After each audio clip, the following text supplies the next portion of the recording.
২০২৪ সালের জুলাই সন্ত্রাসকে দিয়ে ১৯৭১কে ঢেকে দেওয়ার যে মেটিকুলাস ডিজাইন নিয়ে ইউনূসের নেতৃত্বে জামায়াত, বিএনপি, এনসিপি কাজ করছিল, তা যে এখনো চলমান তা প্রমাণিত হলো ৭ই মার্চে বঙ্গবন্ধুর শেখ মুজিবুর রহমানের ঐতিহাসিক ভাষণ বাজানোর অপরাধে গ্রেপ্তার করা থেকে।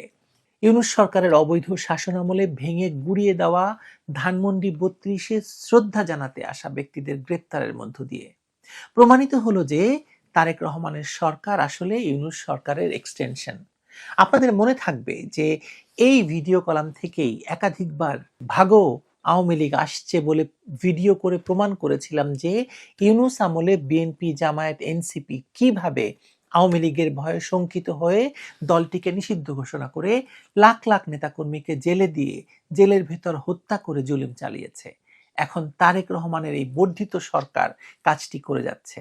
৭ই মার্চের ভাষণকেই যদি তাদের এত ভয়, তাহলে তারা আওয়ামী লীগ আসলে সামলাবে কি করে বলুন তো?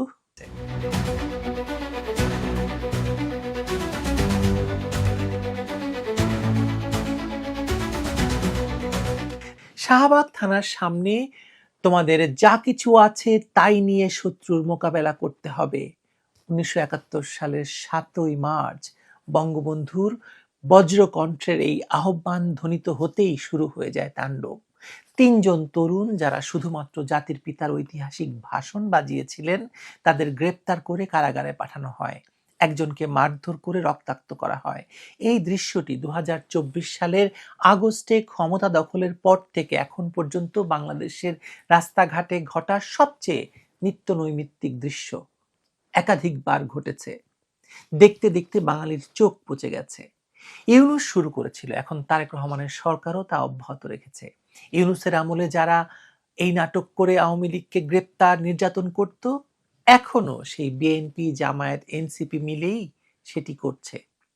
কিন্তু ৭ই মার্চের ভাষণ বাজানোর জন্য কিংবা ধানমন্ডি ৩২-এ যাওয়ার জন্য তারেক রহমানের সরকারও ইউনূসের মতো ভীত হয়ে এসব ঘটাবে, সেটি অনেকেই বিশ্বাস করতে পারছিলেন না। কিন্তু আমার কথা হলো, তারেক রহমানের সরকারের ভয় তো আরো বেশি, কারণ তাকে ক্ষমতায় বসানোই হয়েছে জুলাই জঙ্গিদের নিরাপত্তা নিশ্চিত করার জন্য, সেই সঙ্গে আওয়ামী লীগকে নিশ্চিহ্ন করার জন্য। যে কারণে তারা পুলিশ হত্যার বিচার করবে না, যে কারণে তারা ইন্ডেমনিটি তুলবে না। ৭ই মার্চের ভাষণের প্রতি এই তীব্র প্রতিক্রিয়া আসলে তাদের ভেতরের ভয়ের স্বরূপ উন্মোচন করে দিচ্ছে আমাদের সামনে আবারও। এই ভাষণটি শুধুমাত্র একটি রাজনৈতিক বক্তৃতা নয়, এটি বাংলাদেশের স্বাধীনতা সংগ্রামের মূল প্রেরণা। এবারের সংগ্রাম স্বাধীনতার সংগ্রাম, এবারের সংগ্রাম আমাদের মুক্তির সংগ্রাম। জাতির আত্মপরিচয়ের ভিত্তি এই বাক্য। ইউনেস্কো যে ভাষণটিকে আন্তর্জাতিক মর্যাদা দিয়েছে, যারা এই ভাষণকে ভয় পায় তারা আসলে বাংলাদেশের স্বাধীনতার চেতনাকেই ভয় পায়। তাদের এই ভয়ের কারণ স্পষ্ট।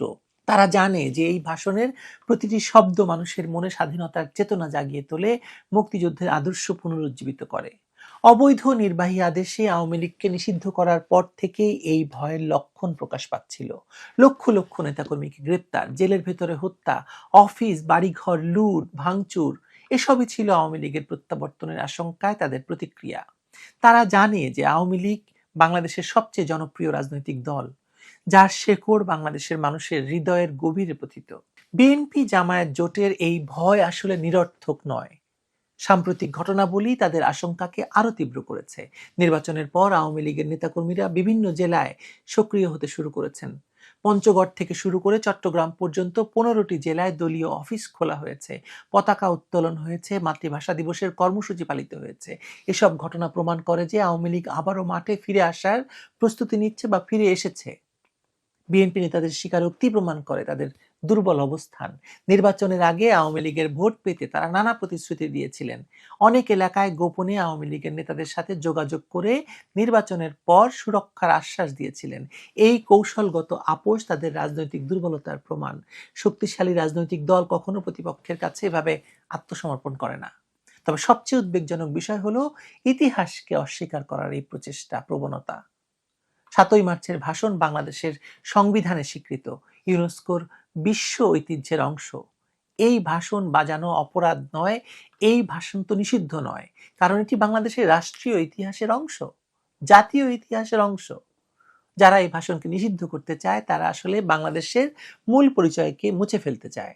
আওয়ামী লীগের নেতাকর্মীরা যখন শহীদ মিনারে ফুল দিতে গিয়ে গ্রেপ্তার হন, যখন মাতৃভাষা দিবসে কর্মসূচি করতে গিয়ে আটক হন, তখন এটি স্পষ্ট হয় যে তাদের অপরাধ রাজনৈতিক কর্মকাণ্ড নয়, অপরাধ হলো বাংলাদেশের প্রতি তাদের আনুগত্য। এই গ্রেপ্তারের মধ্য দিয়ে বিএনপি জামায়াত জোট তাদের নিজেদের দুর্বলতাকেই প্রকাশ করছে। সবচেয়ে ভয়াবহ বিষয় হলো জামায়াত শিবিরের এই সরকারের উপর ক্রমবর্ধমান প্রভাব।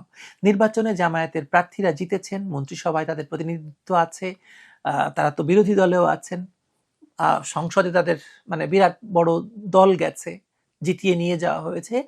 সবচেয়ে বড় কথা, যুদ্ধাপরাধের দায়ে ফাঁসির দণ্ডপ্রাপ্ত আসামি এই মানে সংসদ সদস্য নির্বাচিত হয়েছেন। অবশ্য প্রধানমন্ত্রী মানে হত্যা মামলার আসামি ছিলেন, তাকেও দায় মুক্তি দিয়ে মানে প্রধানমন্ত্রী বানানো হয়েছে। মানে যে শক্তি ৭১-এ মানবতার বিরুদ্ধে অপরাধ করেছিল তারাই আজ ক্ষমতার অংশীদার। তাদের কাছে ৭ই মার্চের ভাষণ অসহনীয়, কারণ এই ভাষণই তাদের অপরাধের সাক্ষী। কিন্তু আপনাদের অনেকেরই হয়তো জানা আছে যে তাদের এই ভয়ের আসল কারণ আসছে ২৬শে মার্চে কি ঘটবে সেই আশঙ্কা থেকে। এই যে আসছে ২৬শে মার্চ, স্বাধীনতা দিবস। স্বাধীনতা দিবসে যদি আওয়ামী লীগ প্রকাশ্যে মাঠে নামে তাহলে পরিস্থিতি কি দাঁড়াবে তা নিয়ে তারা গভীরভাবে উদ্বিগ্ন। তারা জানে যে ২৬শে মার্চ বাংলাদেশের স্বাধীনতা দিবস, বঙ্গবন্ধুর স্বাধীনতার ঘোষণার দিন। এই দিনে আওয়ামী লীগের নেতাকর্মীরা রাস্তায় নামলে কোটি মানুষ তাদের সঙ্গে যুক্ত হবে। বিএনপি জামায়াত নেতারা হয়তো ভাবছেন যে আওয়ামী লীগকে নিষিদ্ধ রেখে তাদের নেতাদের কারাগারে পুরে তারা নিরাপদে আছেন, কিন্তু ইতিহাস প্রমাণ করে জনপ্রিয় রাজনৈতিক দলকে দীর্ঘদিন দমিয়ে রাখা যায় না। সোভিয়েত ইউনিয়নের কমিউনিস্ট পার্টি ৭০ বছর শাসন করেছিল, কিন্তু শেষ পর্যন্ত জনগণের ইচ্ছার কাছে পরাজিত হয়েছিল। দক্ষিণ আফ্রিকায় শ্বেতাঙ্গ সরকার কয়েক দশক আফ্রিকান ন্যাশনাল কংগ্রেসকে দমিয়ে রাখার চেষ্টা করেছিল, কিন্তু শেষে নেলসন ম্যান্ডেলাকেই রাষ্ট্রপতি করতে হয়েছিল। বাংলাদেশেও এই ঘটনার পুনরাবৃত্তি হবেই হবে। আওয়ামী লীগের ভয়ে আজ যারা কাঁপছেন, আগামীকাল তাদেরই হয়তো আওয়ামী লীগের কাছে ক্ষমা চাইতে হবে। ইতিহাস তার নিজস্ব গতিতে এভাবেই চলে, কেউ তাকে দীর্ঘদিন আটকে রাখতে পারে না। এই পরিপ্রেক্ষিতে বোঝা যায় কেন একটি ঐতিহাসিক ভাষণ বাজানোও তাদের কাছে অসহনীয়। তারা জানে যে এই ভাষণের প্রতিটি শব্দ মানুষের মনে আগুন জ্বালিয়ে দেয়, স্বাধীনতার চেতনা জাগিয়ে তোলে। যে দল স্বাধীনতার চেতনা নিয়ে গর্বিত সেই দলের প্রত্যাবর্তন ঠেকানোর জন্য তারা ইতিহাসকে নিষিদ্ধ করতে চায়, কিন্তু তাদের এই প্রচেষ্টা ব্যর্থ হবে। বাংলাদেশের মানুষ তাদের ইতিহাস ভুলে যায়নি, মুক্তিযুদ্ধের চেতনা হারায়নি। আজ একটি ভাষণ বাজানোর জন্য গ্রেপ্তার হলেও আগামীকাল কোটি কণ্ঠে সেই ভাষণ ধ্বনিত হবে। ইতিহাসের এই অমোঘ নিয়মের কাছে সব ভয় ষড়যন্ত্র ব্যর্থ হয়ে যাবে। বঙ্গবন্ধুর ভাষণেই এত, বঙ্গবন্ধুর দলে না জানি কত ভয় তাদের। আওয়ামী লীগ নিষিদ্ধ অবৈধভাবে, অবৈধ সরকারের নির্বাহী আদেশে। বঙ্গবন্ধুর ভাষণটিকেও ভয়ে বাজাতে দেওয়া হলো না। কিন্তু যদি সত্যি ২৬শে মার্চ আওয়ামী লীগ মাঠে নামে তাহলে পরিস্থিতি কি দাঁড়াবে? ভয়ে কি তখন বিএনপি, জামায়াত, এনসিপির নেতারা কাপড় নষ্ট করে ফেলবেন? আমার তো এখনই সেটা মনে হচ্ছে, হাসি পাচ্ছে। ভালো থাকবেন সবাই।